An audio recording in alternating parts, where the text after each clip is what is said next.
Assalamualaikum warahmatullahi wabarakatuh. Bismillahirrahmanirrahim. Rabbana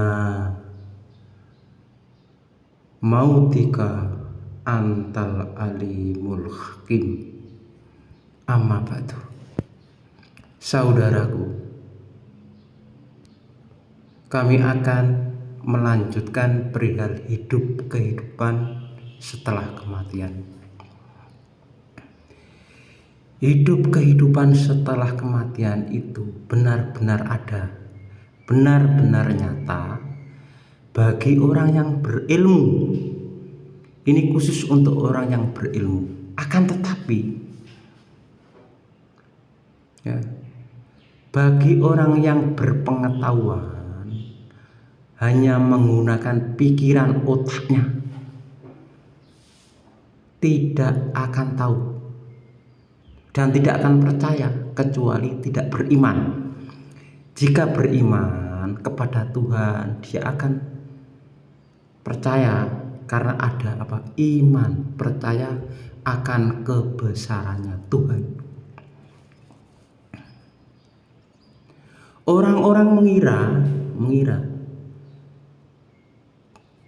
alam semesta ini kan ada begitu saja, ya kan? Banyak orang mengatakan alam ini ada itu saja, bukan Tuhan yang menciptakan. Karena apa?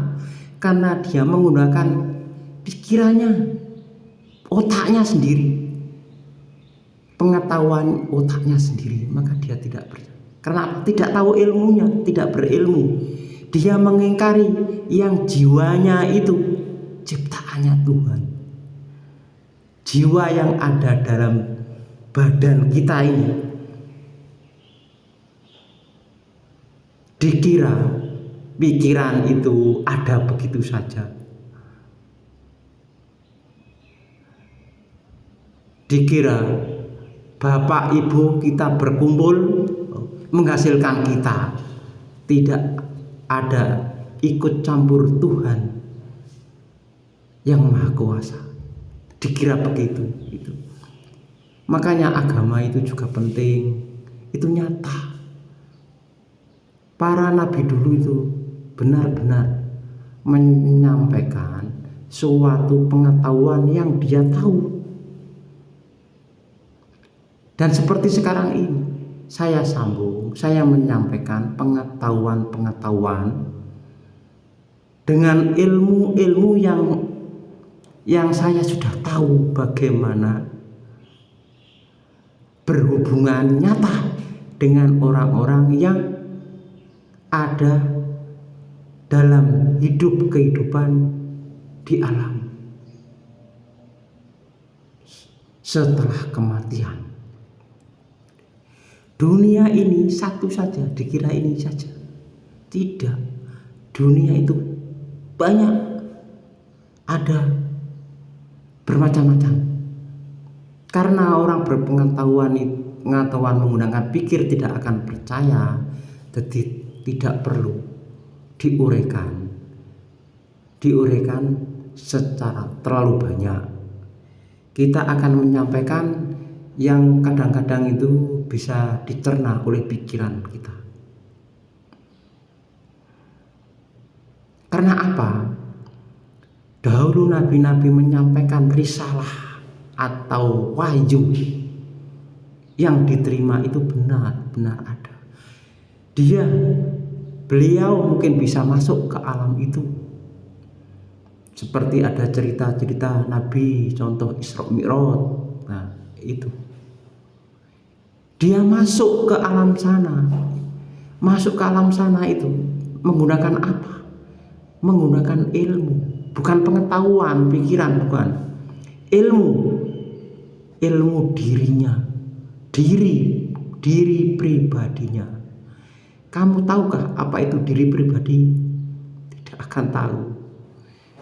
akan tahu. Karena manusia itu banyak berbagai komponen yang disebut ada jiwa, ada raga. Lah jiwa itu apa ya? Komponen jiwa itu banyak, dan komponen raga badan itu pun banyak, dari rambut sampai ke ujung kaki. Nah, itu. Dan di dalamnya ada apa? Ada hati, ada jantung, ada perut, dan bermacam-macam kan. Nah itu, semua itu tidak bisa hidup kalau tidak ada jiwanya. Maka jiwa itu siapa yang mencipta? Yang mencipta itu Tuhan. Kamu percaya silakan, tak percaya pun tak apa, karena nyatanya begitu. Maka karena itulah manusia itu untuk bertanggung jawab akan ciptaannya Tuhan yang ada pada dirimu, yang ada pada badanmu, untuk digunakan apa, dan bertanggung jawab dengan apa-apa yang kamu perbuat di luar badanmu. Begitulah, karena semuanya akan dipertanggungjawabkan, supaya kita tidak termasuk orang yang kedung. Orang Jawa kedung, merugi, getun. Kenapa saya tidak tahu? Tahu-tahu sudah menjadi orang gentayangan atau orang yang dimasukkan ke alam neraka. Banyak orang tidak percaya akan alam neraka, alam surga. Banyak orang tidak percaya karena dia tidak bisa melihat, karena tidak ada ilmu, hanya ada pengetahuan pikiran otaknya saja, maka dia tak percaya. Akan tetapi bagi orang-orang yang berilmu, para nabi-nabi, para wali-wali, para orang-orang yang berilmu, syuhada, sholihin, itu percaya karena dia ada berilmu nyata. Akan tetapi ilmu itu tidak bisa diperlihatkan kepada orang lain kecuali apa? Kecuali dia sudah mencapai tingkat ilmu yang tinggi. Itu bisa diperlihatkan sama orang. Itu pun tidak semua orang diperlihatkan. Mungkin hanya 1-2 sebagai petunjuk bagi orang tersebut.